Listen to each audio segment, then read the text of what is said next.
What's up? So I did a thing tonight, and I hope it turned out as amazing as I think it will. So Publix had their prime rib on sale again, and y'all know me. If shit's on sale, I'm buying it. Can you wait a minute? I'm talking. Burf. So, I bought the boneless one because my original intent was take the boneless prime rib and cut it into some like 3-inch steaks. But we debated. It's like, you know what? We're just going to cook it. Prime rib. Go, go, go. So I gave it a nice massage with oil, right? And I don't talk about them enough. I use a lot of their stuff. The St. Augustine's Spice and Tea Exchange. Oh my God. I'm going through the counter and I'm like, you know what, cabinets, whatever. I'm like, what am I going to put on this? And I'm looking at their bacon smoked sea salt. I was like, oh, that'd be good. And I looked at like 2 or 3 more and I pulled out the black truffle sea salt. And I was like, you know what? I'm using that.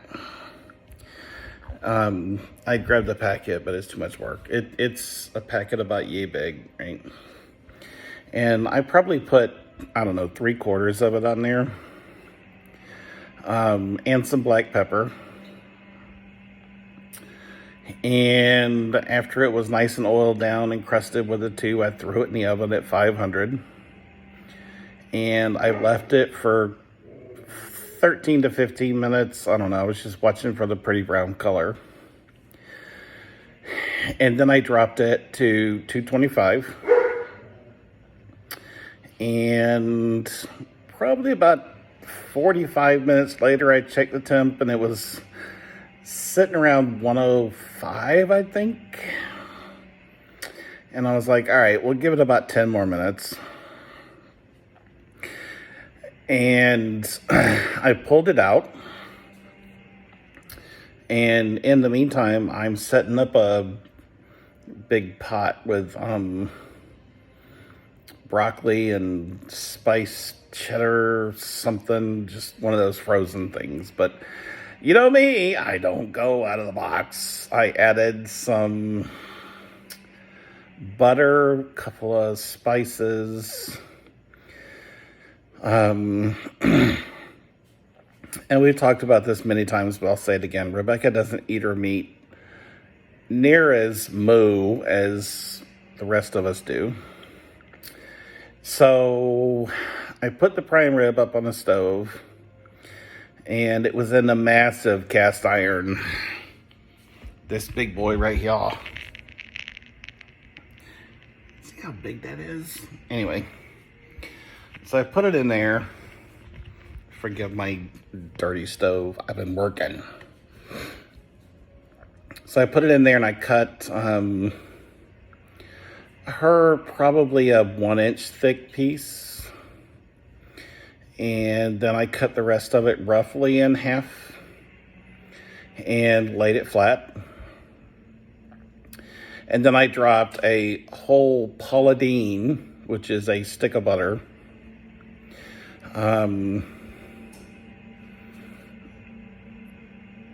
about that big on a plate of parsley, same size thyme, about 1/3 of that, mustard powder. Let that all melt, mix it up good, basted all 3 pieces, flipped them, basted them again. And after the second basting, I pulled out mine in cubes, threw them on a plate, put them back in the oven to stay warm, right? Left hers, but while hers is sitting there, I'm gonna tell you, you guys know me. I'm not a snob, but I'm also not a freaking Publix brand Cheerios kind of guy. I buy decent stuff, right? So I don't cook with like a $20 bottle of wine, but this is a good bottle. And I probably poured about a third of that into the big cast iron with her steak. Scraped all the good juicy bits off the bottom, mixed it all up good, kept basting it 3 minutes on one side, flipped it over 3 minutes on the other side.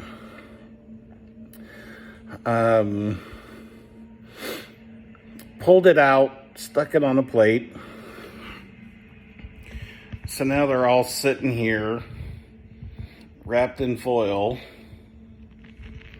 just chilling and waiting for everybody to be ready to eat. Now, the interesting thing is going to be when I uncover them and I start slicing them up. I'm hoping hers comes out roughly medium well, and mine, I like them rare, but with a prime rib, I like to go low and slow and try to render as much of the fat as I can. So it'll be interesting to cut them up, see how they look. So as soon as everybody gets in here and we get ready to go, I'll cut them up and see how they look. And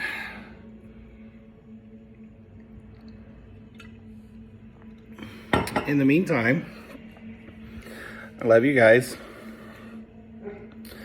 I'll be back in a second. I'll show you how they turned out. All right, let's see what we got, y'all. So this is Rebecca's. This is the one I told you I cooked the extra 6 minutes. I want to see how it looks. We're gonna cut it right across here. And she's got the camera. So I'm gonna let her tell me, is this right? Rebecca's like, nope, gotta cook it more. Come on, bro. All right. You can put it back in the thing, whatever. Look at this motherfucker.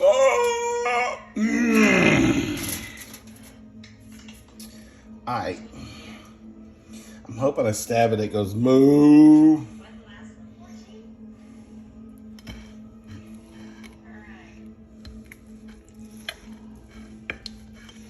Nice.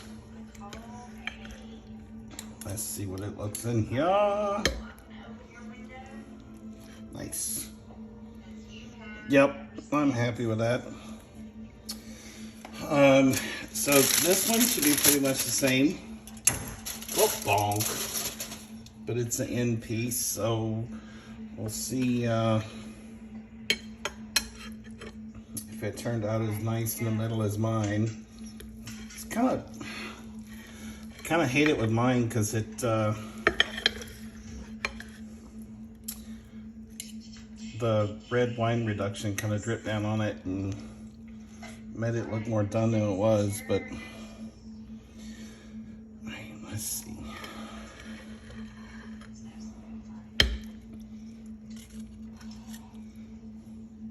I think I'm all right with that. So you think I need to cook that more?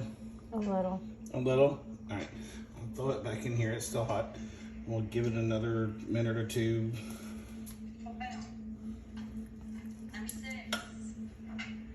I mean, seriously, it's not even red. It's just a little pink. Look.